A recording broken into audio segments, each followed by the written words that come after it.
Hey guys, hi, welcome back once again. My name is Vaishali, and today I'd like to talk about the experience of our reality. And to understand and demonstrate this, I'd like to take my personal example here. So, all those people who've watched one or a few of my videos, and all those people who've subscribed to my videos would have noticed that there has been a slight change. The change essentially was that in the last few videos, people could only see the picture of me while they could hear me speak. So why did I do that deliberately?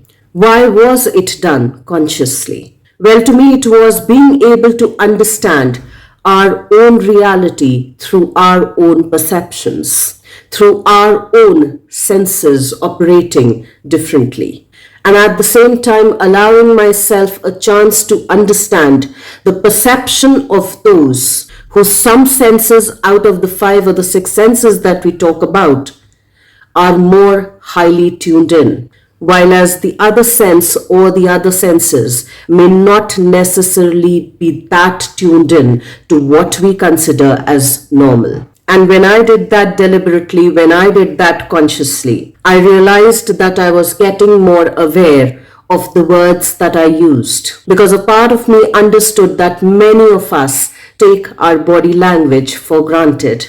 Many of us don't even realize what we are communicating through our body language. Many of us don't even realize how much we are using it. And since we are using it so much, we quite naturally don't tune into it. It not only provided me a chance to understand the kind of words that I used, the words that I used to communicate and connect with a few people around. It suddenly brought into light the perspectives of those people who cannot see. It suddenly made me more mindful about the utility of our senses and thereby making sensibilities of things through our senses, which both in a detailed and a broader term tells us that we only experience reality through our perspectives. And many a times when we are not highly tuned into our senses, which I've mentioned earlier, think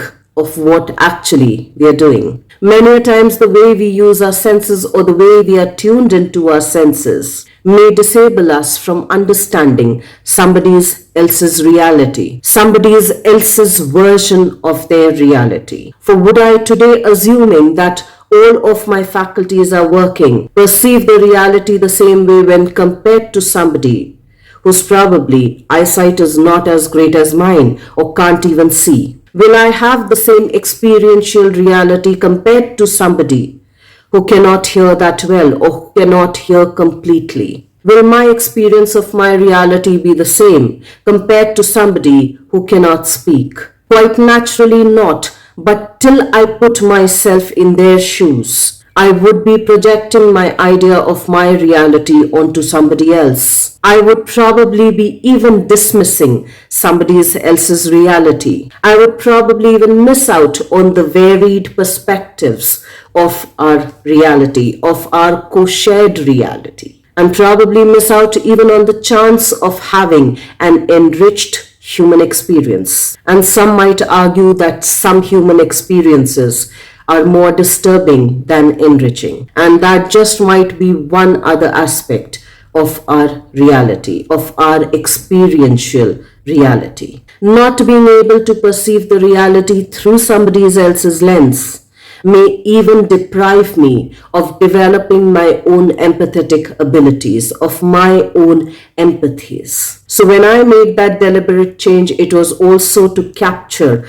those people whose perceptions are way different than ours, because their senses work a little differently than ours, whose some senses are more highly tuned into the environment compared to all 5 senses. It made me understand not to take all of my senses for granted. It made me reflect onto how much I did not probably pay attention to the words that I used for communicating, because half of my communication was done through my body language, through my facial expressions. It gave me a little glimpse into understanding how those differently abled people look at things, understand things make sense of things, which kind of informs their own stories of their lives. Which is why we today also have books that can be heard and not necessarily be read, something that we today call as audiobooks. Probably designed for people who could not read.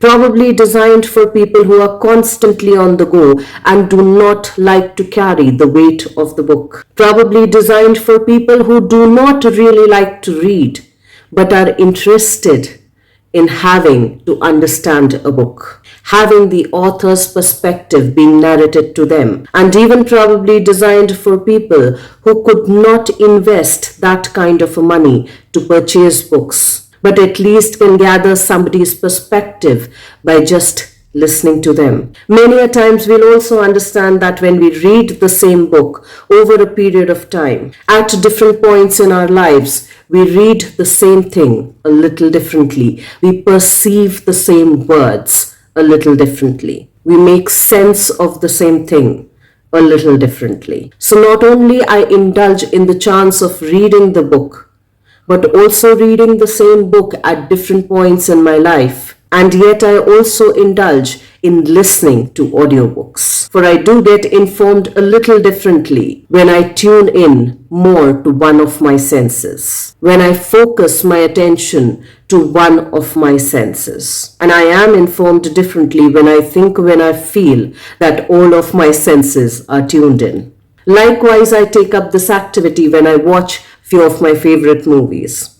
The first time I'm probably engaging all of my senses, at least that's what my perception is. And yet if I look at the word as to what I've just said, I'll understand that I'm only watching the movie. And to my subconscious, that informs me that I'm only doing the act of seeing and not hearing. So when I go back to it, I try to listen to the movie rather than just watch it. And then the third time around, I just watch it without listening to what is being said. And every single time that I do it, I understand the same thing a little differently, which tells me that I am giving myself a chance to not only understand the writers and the directors and the actors' perspective through that movie the first time around. The second time or the third time around, when I'm only listening to it and not watching it, not seeing the visual image in front of me,